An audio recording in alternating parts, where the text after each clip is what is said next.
Hello dear students, how are you? I hope you all are very well and safe at your home.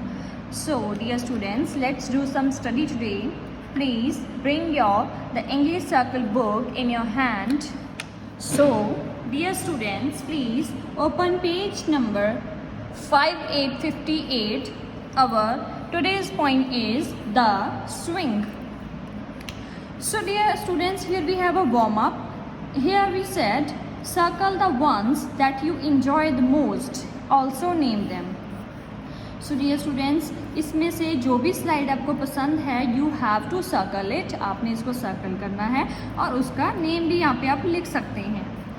So let's start with the reading section. So dear students, here जो poet है, ठीक है, जो poem लिखने वाला है वो किसकी बात कर रहा है? The swing. स्विंग क्या होते हैं बच्चे? आप भी स्विंग्स लेते हो ना, ठीक है. जैसे आप स्विंग्स लेते हो, आप जैसे झूले लेते हो, वैसे ही जो पॉइंट है वो स्लाइड ले रहा है और वो आपको बताएगा कि जब वो स्लाइड ले रहा है, जब वो स्विंग्स ले रहा है, तब उसके साथ क्या क्या होता है और वो क्या क्या देखता है. So dear students, here we have now so high, now so low. So dear students, जो पोएट है वो एक स्विंग के ऊपर बैठा है, ठीक है. वो कह रहा है now so high कि अब मैं बहुत ऊंचाई पे हूँ, now so low अब मैं बहुत नीचे हूँ. क्योंकि जब भी आप स्लाइड्स लेते हैं तब आप कभी कभी, जैसे आप स्विंग्स लेते हैं तो कभी कभी आप ऊपर जाते हैं, कभी कभी नीचे आते हैं, ठीक है. ऐसे आप स्विंग्स लेते हैं. So up in the air, ठीक है. Up in the air means जो पॉइंट है वो बोल रहा है कि अप इन द एयर कि मैं हवा में ऊंचाई पे हूँ.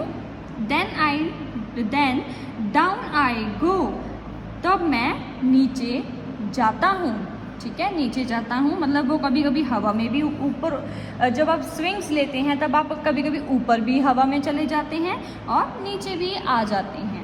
सो जो पॉइंट है वो बता रहा है कि जब वो स्विंग्स लेता है तब वो बहुत ऊंचाई पे होता है, कभी कभी वो लो हो जाता है, नीचे आ जाता है, कभी कभी उसको लगता है कि वो हवा में है और कभी कभी वो नीचे आ जाता है.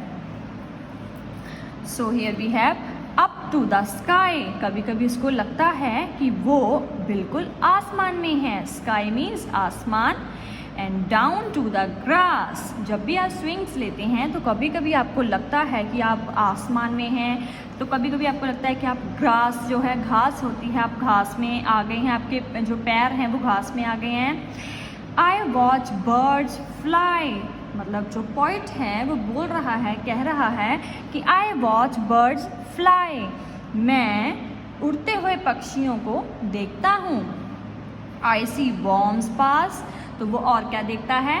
जो कीड़े मकोड़े होते हैं वो वहाँ से गुजर रहे होते हैं, वो उनको देखता है. With feet in front. कभी कभी जो है उसके पैर जो है वो आगे होते हैं. And hair behind. उसके बाल पीछे होते हैं. जैसे कि आप स्विंग्स लेते हो तो आप अपने पैर निकाल लेते हो ना, बाहर को आगे की तरफ निकाल लेते हो. तो वो बोल रहा है with feet in front and hair behind, ठीक है. मतलब कि जो उसके बाल हैं वो पीछे की तरफ उड़ते हैं. आई रेस द बर्ड्स, ठीक है. तो वो क्या बोलता है कि उसको लगता है कि वो जो है बर्ड्स के पीछे दौड़ता है, ठीक है. जब आप स्विंग्स लेते हैं तब आप ऊपर नीचे जाते हैं, तब आपको ऐसे लगता है कि जैसे आप किसी बर्ड्स के पीछे भाग रहे हैं. तो पोएट को भी, जो ये पोएम लिखने वाला है, उसको भी यही लगता है. आई रेस द विंड. उसको लगता है कि वो हवा के पीछे भी दौड़ता है. ओवर द वर्ल्ड, ठीक है, मतलब दुनिया भर में. अंडर द ट्री, ठीक है, पेड़ के नीचे. Nobody knows. किसी को भी नहीं पता है. व्हाट थिंग्स आई सी, ठीक है, मतलब पूरी दुनिया में जो है, जो पेड़ के नीचे है, मतलब जो वहाँ पे बच्चे खेल रहे हैं, लोग हैं, उनको भी. नोबडी नोज, किसी को भी नहीं पता. व्हाट थिंग्स आई सी, कि मैंने कौन कौन सी चीज़ें देखी हैं। ठीक है, जो पोइट है जो ये कविता लिख रहा है वो कह रहा है कि किसी को भी नहीं पता कि उसने कौन कौन सी जो चीज़ें हैं वो देखी। वंडरफुल लैंड्स, बहुत ही अद्भुत और शानदार ज़मीनें, वेयर चिल्ड्रन प्ले, जहाँ पे बच्चे खेल रहे हैं, जहाँ पे बच्चे खेलते हैं, from early to morning all through the day. ठीक है, मतलब जहाँ पे भी वो जो पोइट है वो स्विंग्स ले रहा है, वो बहुत ही वंडरफुल, बहुत ही अच्छी जो है शानदार ज़मीन है। वेयर चिल्ड्रन प्ले, जहाँ पे बच्चे भी खेलते हैं, फ्रॉम अर्ली मॉर्निंग, ठीक है, वो क्या खेलते हैं सुबह और शाम। ठीक है, वो सुबह और शाम दोनों टाइम वो वहाँ पे खेलते हैं, ऑल थ्रू द डे, मतलब वो वहाँ पे सारा दिन ही खेलते हैं। सो डियर स्टूडेंट्स, इस पोइम में जो है पोइट क्या कहना चाहता है, ये कविता लिखने वाला क्या कहना चाहता है कि जब वो अपना मतलब जब वो अब बताता है कि जब वो बच्चा था तब वो स्विंग्स लेता था, और जब वो स्विंग्स लेता था तो वो कैसे फील करता था। जैसे कि आप स्विंग्स लेते हैं तो आपको भी लगता है कि आप जैसे बहुत ऊंचाई पे जा रहे हैं, फिर नीचे आ रहे हैं, फिर आप थोड़ा पीछे भी जाते हैं, आगे जाते हैं। ठीक है, तो आपको भी बहुत अच्छा लगता है। ऐसे ही जो पोइट है जो, ठीक है, वो बोल रहा है कि उसको भी स्विंग्स लेकर बहुत अच्छा लगता है। So dear students, please please read this poem again and again at home. So dear students, next we have take the correct word to fill in the blanks. It's just a minute activity. Now so low or down? It's a low. Up to the ground or sky? Up to the sky. So please fill it. Let's move on page number 60. I see dash pass. What pass? Worms pass. Dash the tree. Under the tree or over the tree? It's under the tree. Nobody knows what things I eat or see. See. So dear students, let's move forward with the B section. Answer the questions given below in your own words. So dear students, here we have which animals does the poet see? मतलब कि जो poet है उसने कौन कौन सी जो animals हैं वहाँ पे उसने देखे, क्या मतलब उसने क्या देखा वहाँ पे, कौन से एनिमल्स देखे और कौन से उसने वहाँ पे जो है वर्म्स देखे. So here we have the poet sees the worms. तो उसने वहाँ पे बहुत सारे कीड़े देखे. वर्म्स होते हैं कीड़े मकोड़े. ठीक है.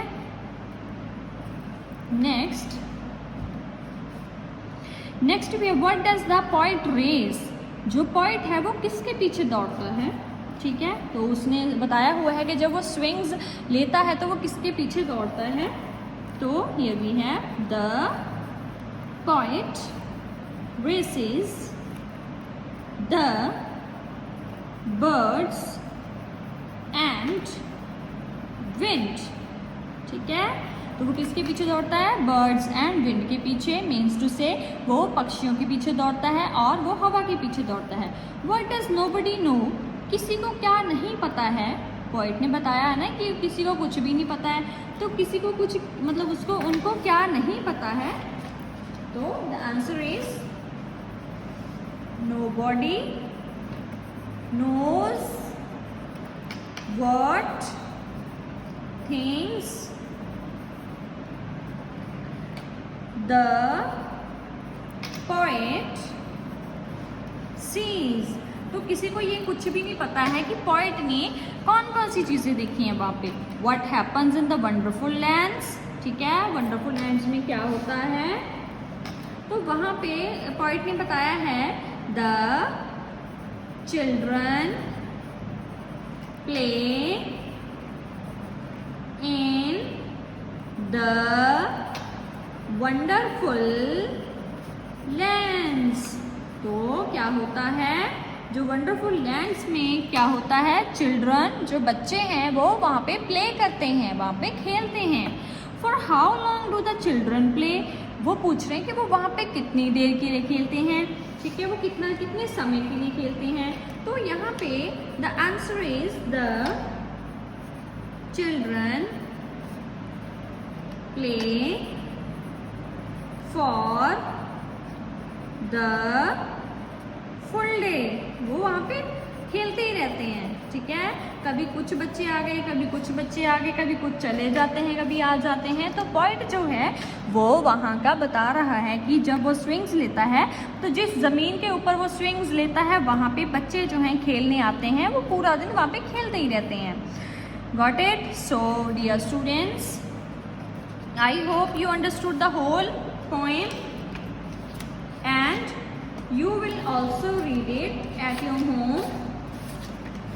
So here we have the assignment. Here the dictation words. Please note it down in your notebook. And here we have the question answers. Please write these question answers on your notebook as well as in your book also. So dear students, I hope you will act upon whatever I said. So thank you and have a wonderful day.